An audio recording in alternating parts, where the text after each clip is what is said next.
fleet issues, something that's becoming more of a concern to many fleet managers and driver risk managers.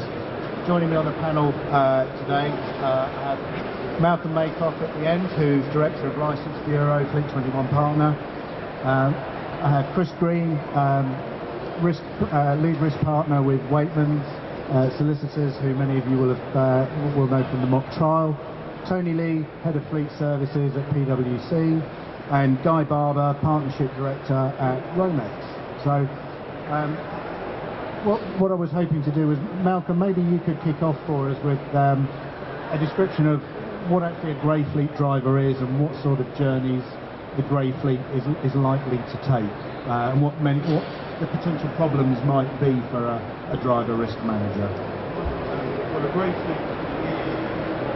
grey fleet driver, in my view, and if anyone was here earlier, I do apologise for this, in my view there are the various definitions. Grey fleet driver is basically anyone who's not driving a company-owned or hired vehicle. So if the company's not insuring it, if the company doesn't purchase it, then it's any other vehicle and any other business mile. And as I was explaining earlier as well, that a business mile to me is any mile that you do where you've been caused to do it by the business. And the example I gave earlier was, I'm sitting in the business and my boss tells me that we need some milk, and I jump in my car and go and buy pints of milk.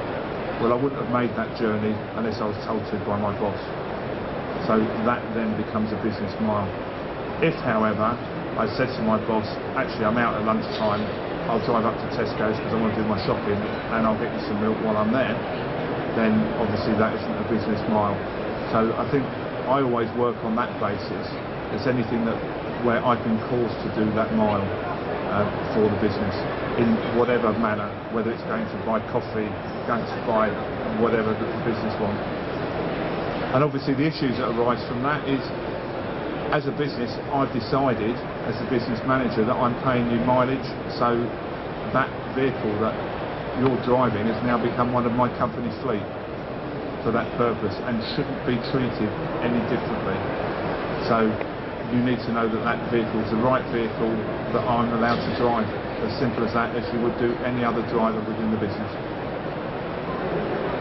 Thank you, Malcolm. You said at the end of that really you shouldn't be treating a grey fleet driver any differently to a company car driver. Chris, I wanted to ask you, research we've done in the past has shown that many employers do a lot less for grey fleet drivers than they do for company car drivers, so they're less likely to do various checks, they're less likely to risk assess drivers or do training. Are they right to do that, or should they be treating them exactly the same? I'd endorse what Malcolm said. Legally, the definition is actually wider still. The leading case on whether you're at work, would you believe, is a bouncer, we've got to call them doorman now, in a nightclub.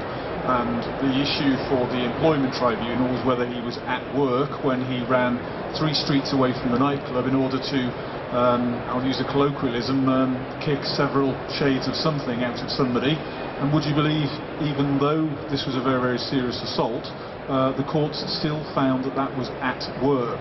So please assume that if you're in any doubt, it's likely to be held as if it is a business journey, simply because for public policy reasons the employer has various duties, and it's said that they can control even the nightclub bouncer in that situation. Try and apply that to your grey fleet. If there is any way at all after a serious accident of the courts finding that that's in the course of a business, they will do. Do they treat people differently? Answer, yes they do, because that definition isn't terribly widely known. If you don't even understand what is and what isn't on the right side of the line, then you've very little chance of managing it, in my experience. So if a business driver was involved in an incident and they were found to be a grey fleet driver and the company did have a different policy, so they had given the grey fleet driver less training or less attention, how would the court react to that? I think the answer is, if you define it, you've got some chance of persuading somebody that your working definition is the one to go with. As I say, it doesn't normally even get to that level because people are very confused as to whether this is a work journey or it isn't. So the answer is have a policy, decide what you think is in work and what isn't, and go with that, get the message out and train it in the usual way. The reality in practice is that they'll generally end up treating grey fleet in exactly the same way as they would. The flip side to all of that, which is horribly on message for today, if you're not prepared to do that and do it properly, don't bother at all, I think would be my advice as a lawyer. If you're going to go for this, do it properly and make sure you comply. Yeah, I thought that would raise a few eyebrows. That's not the message we're trying to get over to you, but it's got to be done properly. Lip service is not acceptable. Can't have it. Yeah, I guess if you've identified some risks, you've got no excuse for sorting them out. Correct, yes. And if you haven't done, you'll be criticised for that. Tony, in your role at PwC, what are the particular grey fleet issues that exercise you as a driver risk manager? I think one of the biggest things is what car are people driving and how old it is, how safe it is, was it maintained. I think I'd put the onus much more onto the actual vehicle itself. The driver we can do lots and bits and pieces with, and I say about declarations and checking licences and so on and so forth. But the biggest problem is the car. And also how many miles the person is doing in that car per year. I was talking to somebody just now and saying we've got people doing sort of 5 miles a year. We've got somebody else doing 24,000 miles a year. Now I know they're all business journeys, but if that person is doing 24,000 miles a year in a 10-year-old banger, then that's more of a concern to me than anything else, there's no doubt about it. It's going to be much more of a death trap, shall we say, than the driver themselves necessarily.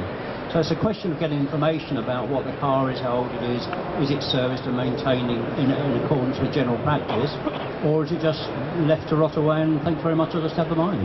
Do you have policies for recording that and auditing? We know all our vehicles were driven by grey drivers, we know their registrations, we know what the vehicles are, and we've actually done a whole check on every single vehicle to make sure that it is insured. Whether or not it's business insurance didn't matter, and that's the thing you have to check, but we have done all those checks on every car that we know claims business mileage. Okay. Thank you. Guy, one of the current hot topics at the moment is sort of high business mileage claims and that kind of thing, and I understand that HMRC are cracking down on this a lot more at the moment. I imagine that's an issue that's more predominant to grey fleet drivers because they're claiming business miles back for use on their own car.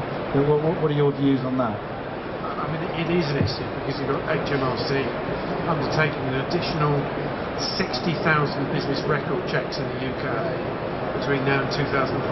One of the key business records that they're going to check, because it's one of the most abused, is business mileage. It is an issue for the grey fleet for the simple reason that everybody rounds up journeys, everybody adds journeys into the process.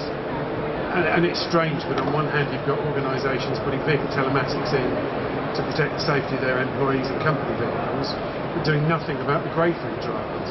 The reality is you can get the same information you want these days around business mileage to validate what people have done, to prove the journeys that people have done from telematics based on mobile phones. There's no need to put kit in vehicles anymore. It's an anachronism. You don't have to worry about putting 400 or 500 quid of a black box into a vehicle just to get your business mileage. So if you've got a solution that provides you with the core information around exactly what journeys people have done, exactly what mileage they've done, there's a great way actually in that instance for that to pay for managing the health and safety of the grey fleet. So there's a great way to tackle it by looking at it from the basis of making sure you're getting the right business mileage paid. Most of the industry experts would agree that on average people are over-egging mileage by about 25%. So if you've got a guy who's doing 1,000 miles a month, who's actually driven 1,000 miles a month, he's going to overclaim £112.50p month in, month out, month in, month out. You can tackle that for £10, £15 a month. You've got a great way then of funding the health and safety. Company car drivers presumably are easier to convince on the telematics question because they've got a company vehicle.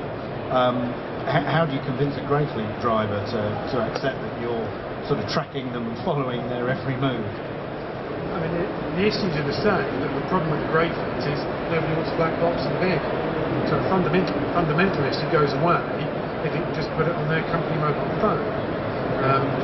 most people do recognise that there are great benefits from the health and safety side, to make sure people aren't speeding, they aren't driving when they're fatigued, they're not being distracted. So there's always a positive side to this.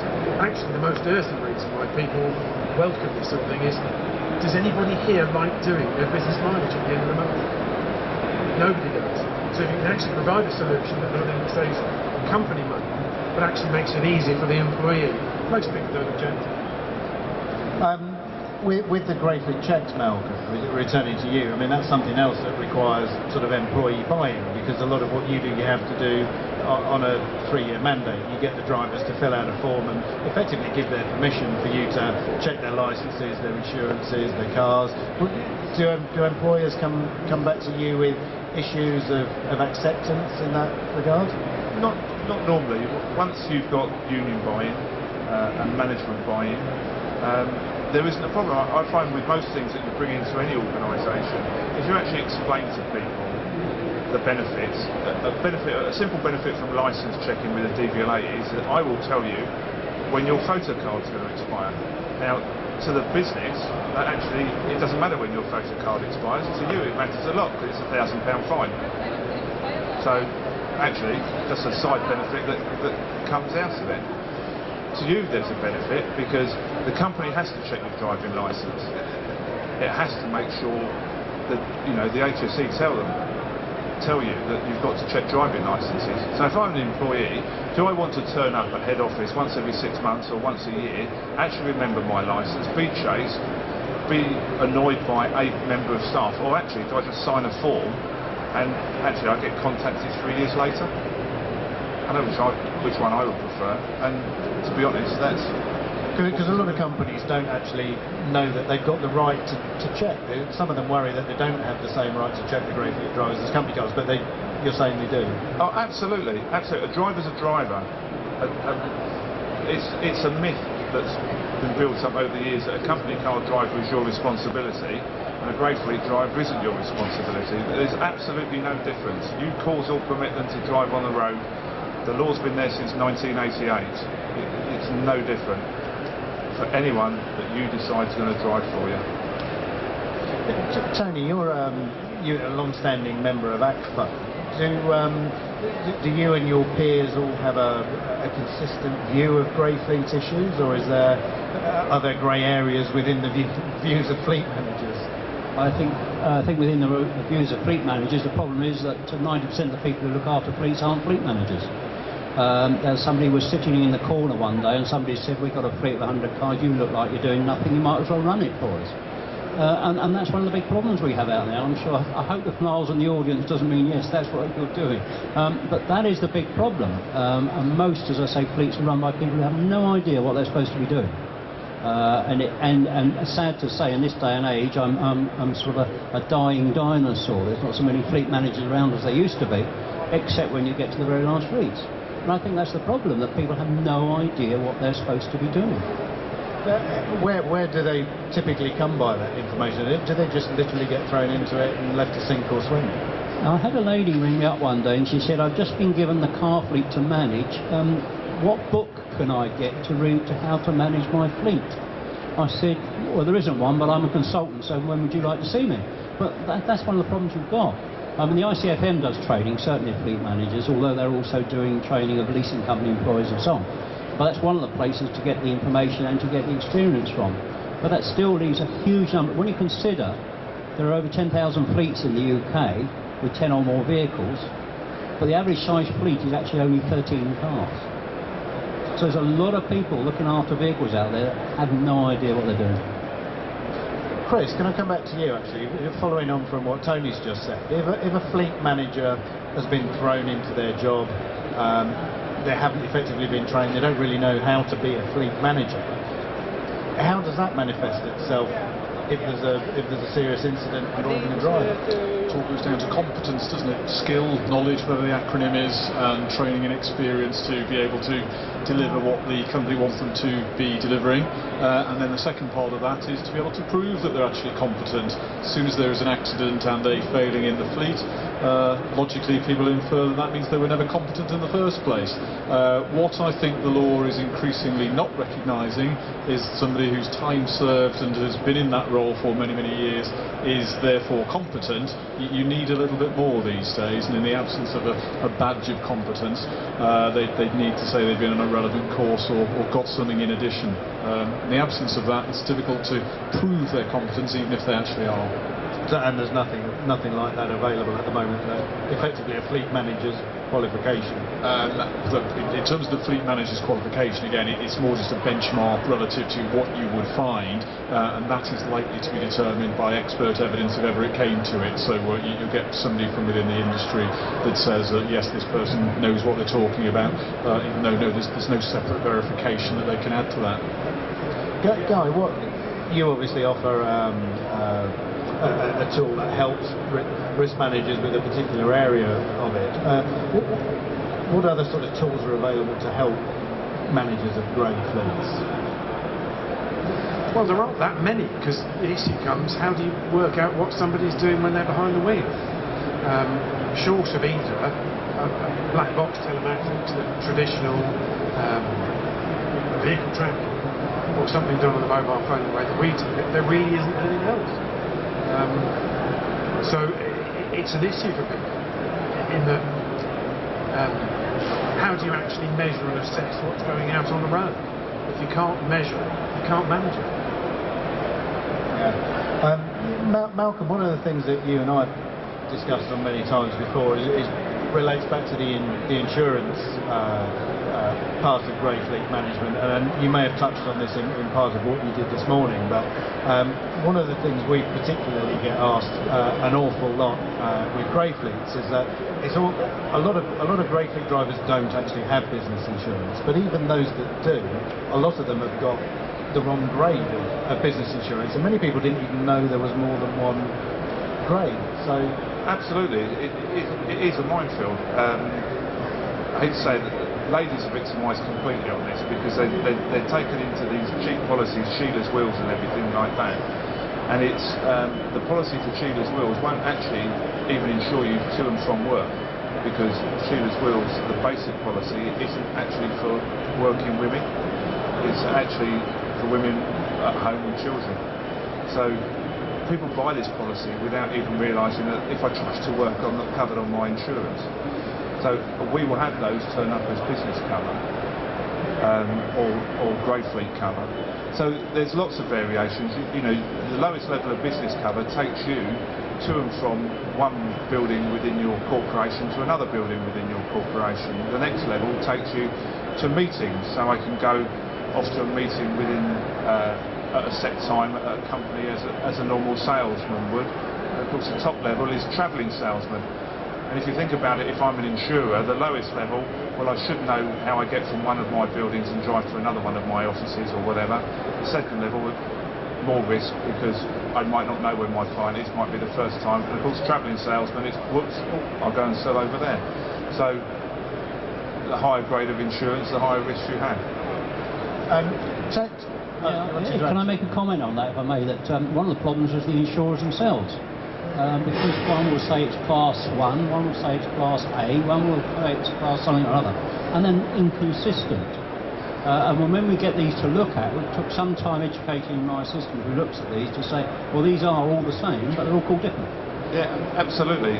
One of the things that you'll find is that your business cover insurance needs to be there for the purpose of your business or employer or your profession. If it just mentions for your business, it invariably is for the business that you would run as an individual, but not your employer, so you wouldn't be covered. There is no simple answer to this. We have a database of insurers. I can tell you with certain insurances, if you buy it online, it's through India or wherever, that's where your insurance document will come from. It will be different to the one that would be delivered from the same company if you went through a brokerage in the UK. So the wording is completely different. Yes, it's the same company and the same heading.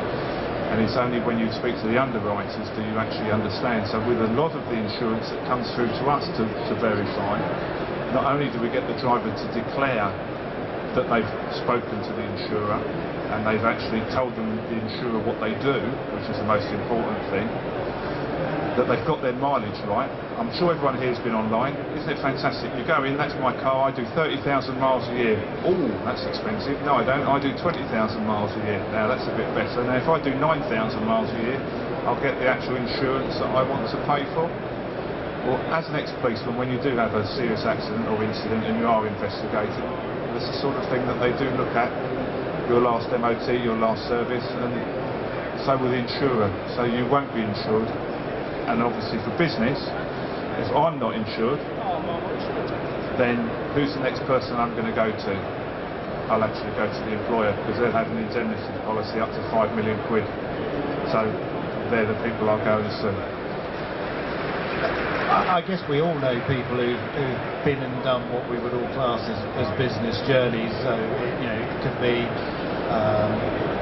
team members going out for a day training, and they go to another office and they drive, and journeys that we would typically class as great big journeys, but the driver in his ignorance doesn't know that's a business journey, and therefore doesn't know that he needs business insurance. So to what extent is ignorance of the law a defence? Presumably it never is, but a lot of people just don't know, do they? You're absolutely right. The answer, a great lawyer's answer, is it depends, and it depends on the policy.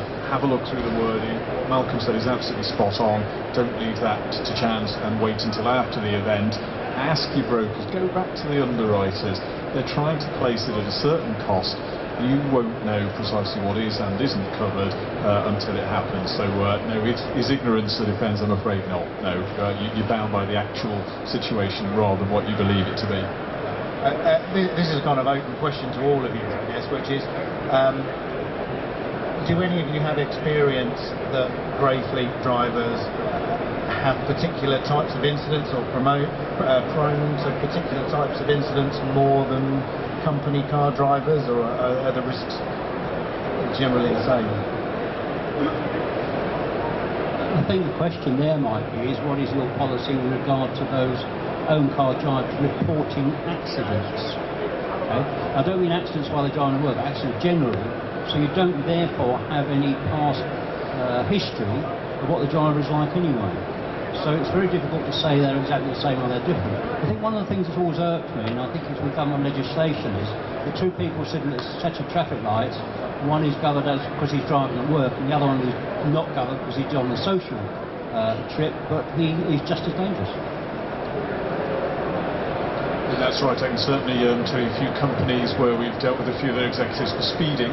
But whether or not there is an accident, well, that largely depends on the road conditions that you or I suffer or see every single day, doesn't it? No particular trend, but yes, the same old, same suspects. Yeah. A similar sort of theme. Tony was saying that for him, with grey fleet, it's largely about the car, whether that's the car is suitable for being used for work. I mean, Malcolm, you check vehicles, MOTs, services, that kind of thing. Do you see specific things again and again with relation to driving? Absolutely.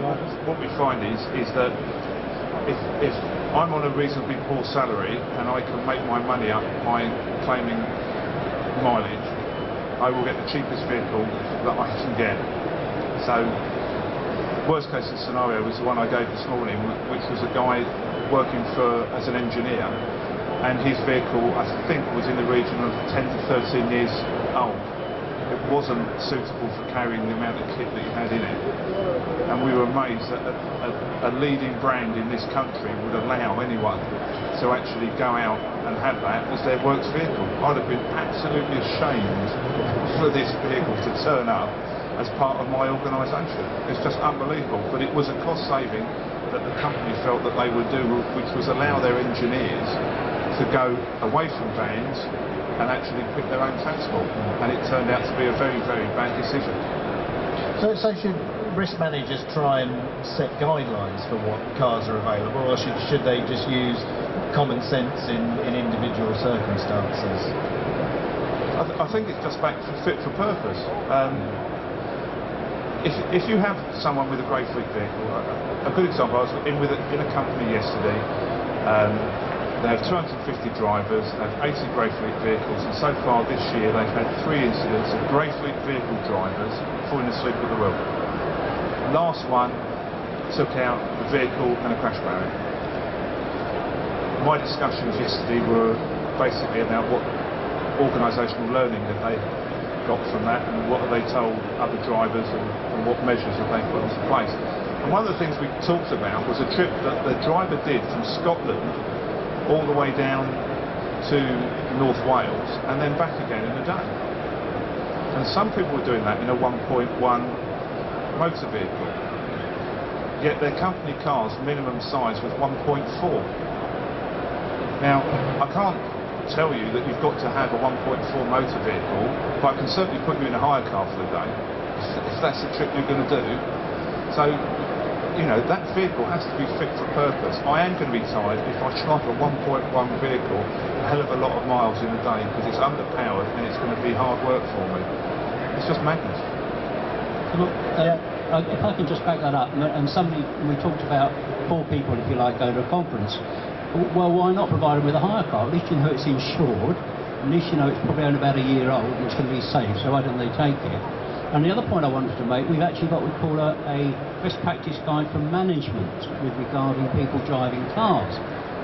That was a little bit difficult to get through to start with, but it says if somebody wants to stay overnight, they should be allowed to stay overnight. If they start early morning, they don't have to drive back. And there are a number of prerequisites like that, which says you're actually trying to keep your employees safe. So when the guy says, well, I want to stay tonight, you don't say, oh no, you've got to drive back, and by the way, you've got a meeting tomorrow morning at 7 o'clock. And once you've got that best practice guide for management, I think you get the wrong problems out of the way in terms of certainly fatigue and so on. How did you go about getting management buy-in for that? You said that was a difficult thing to get through to start with. How did you go about it was to start with, because they didn't think they needed one. Once we'd done it, we said, yeah, that's it, you've got it. I think what I'll do, we'll have one more question and then we'll ask, open the floor for questions. So I think my last question possibly to all of you is, if you had one particular recommendation to a fleet manager that was, this is the priority as a manager of grey fleet drivers, this is what you should be doing before you think of anything else, the one key thing, what would that thing, that particular thing be? Malcolm, do you want to go first? I think the number one places is do you have to do that journey? And I think that's the most important factor in any business that you can sell into anyone. It's save you money if you don't do the journey in the first place. And 50% of travel, I hate to say, doesn't need to be done. Chris? I think it's don't assume your employees will comply with the law or drive safely. In fact, assume the exact opposite. Tony? I was asked some years ago, would there be fleet managers around? I said no, in future they'd be, I suppose, travel managers and fleet managers and everything mixed up. So do think of the alternatives and what else can be done. And so many people don't use video conferencing for a start now, and it's so freely available throughout the whole world. So yeah, backing up what Malcolm says, don't necessarily do the journey, but if you are going to do it, think about how you're going to do it. Is public transport available? Can you provide hire cars and so on? Rather than just say off you go and drive your car. Guy? From our point of view, I guess it would be focused on the employee's safety. It's great to get some value out of investment in technology from managing, for example, the mileage, but at the end of the day, it's the employee's safety that matters. Okay, fantastic, thank you. Does anyone in the audience have any questions for any of the panel? Got a microphone coming over for you, sir.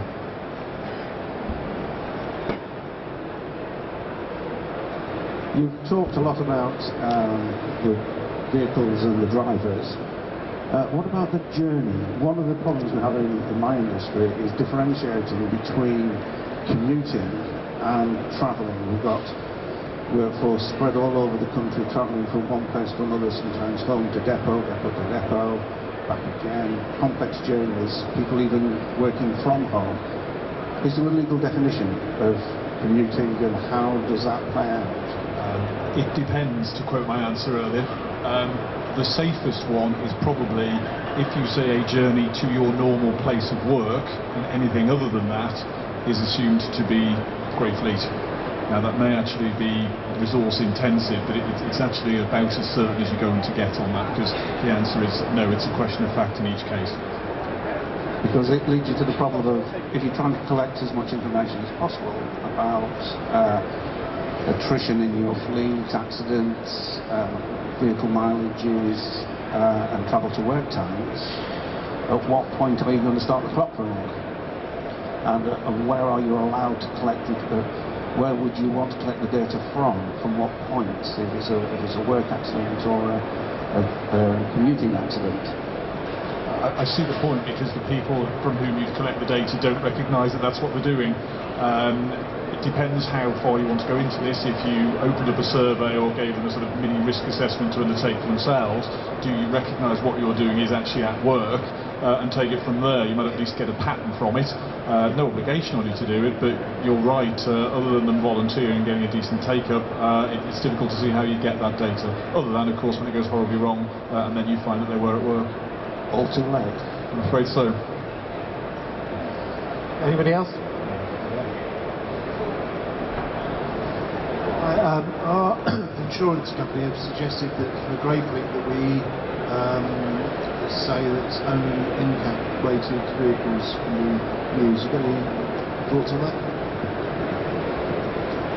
Me personally, I think that's a minimum standard, and I do honestly believe that, as we were talking earlier, or said earlier, it's all about employee safety. If you were to go out and get company cars now, would you look at any vehicle that wasn't NCAP? And the answer is no. So I do think it's minimum standards. You should be advising people on NCAP, you should be advising people that you expect ABS braking and other products, as you see in these fleet of cars here that are now standard, I think will be standard throughout the industry, and you have to look at your Grey Fleet moving forward. That's what you expect. I said earlier, I'm not sure at this moment about CO2 emissions. I think that's maybe a step too far, and obviously you have to get that by the MD who drives whatever vehicle that they drive, and you've got no chance of capping CO2. But there's no reason that the vehicle specification for your Grey Fleet, as we're saying, if they can't fit that specification, put them in a hire car. If they're doing that many miles, why are they a Grey Fleet driver anyway? Because they should be in a company car, because if they're doing over 10,000 miles a year, it will benefit you as a business anyway. Next question. I haven't been to any of your previous discussions, so this may be a silly question, but I work in the care industry, and we have workers who work in people's own homes. So they're travelling, you know, they do various calls during the day. They don't get mileage, and at the moment, I mean, as a company, we don't consider them to be Grey Fleet. What's your opinion on that? They're not employees either, they are temporary workers. They have a contract which is very, if you work, we give you work, that's it. I'm sure I need to tell the others, but if they're working on your behalf, they are doing business miles. Yep. It doesn't matter if they're employed or not. Even self-employed people in exactly the same position, yeah. but if they're doing a journey on your behalf, I guess they're doing the worst journey. Yeah. And I think there's probably a whole industry that doesn't consider themselves having Grey Fleet drivers at the moment, because I'm a director of a local association, and that is the general held belief, I think, in the care industry, that domiciliary care workers actually don't, you know, we don't have responsibility to enforce. Well, those sorts of drivers can become an increasing risk as well, because as they're going about their daily tasks during the day, they quite often get held up in appointments, and so they become more stressed as the day goes on, and actually become quite a risky set of drivers. Yeah, I will certainly be taking some of this back, because it's very interesting. One practical suggestion, can't advise, legal disclaimers and all that. If they're actually taking service users with them in the course of the journey, that may be a way of at least getting the message out. That's a different issue, because if that would somebody... be regulated. And also there's always a risk assessment, we need licence, business insurance, MODs, everything is done. If somebody's in their own car, But if they're not it's the ones where they're not taking service users with them, where they're just driving between ports at the moment, which I think is very, it's just not accepted, I don't think, by the industry itself. So heavily regulated with all sorts of other provisions, that one's possibly not got the importance it deserves. And to be fair, we used to have all of the documentation on files. And a few years ago I looked into it, including ringing the HSE, and was told we don't need the documentation. This was about 2 years ago. And so obviously we've had some bad information given us. I even rang the Highways Agency. I rang everybody that I could think of, and they had nothing. So, I don't think as well that people like the HSE are giving the right messages to people. Not in my experience, anyway. If you don't employ them, I'm not sure even that's going to avail of a defence, because the courts would bend over backwards to try and find a way to determine that they were an employee, and even if they're not, they're still acting under your control. So, arguably, you're still a cause or a committee. Thank you. It's useful. Gentleman in the grey jacket, did you still have one question? I was concerned with the juniors,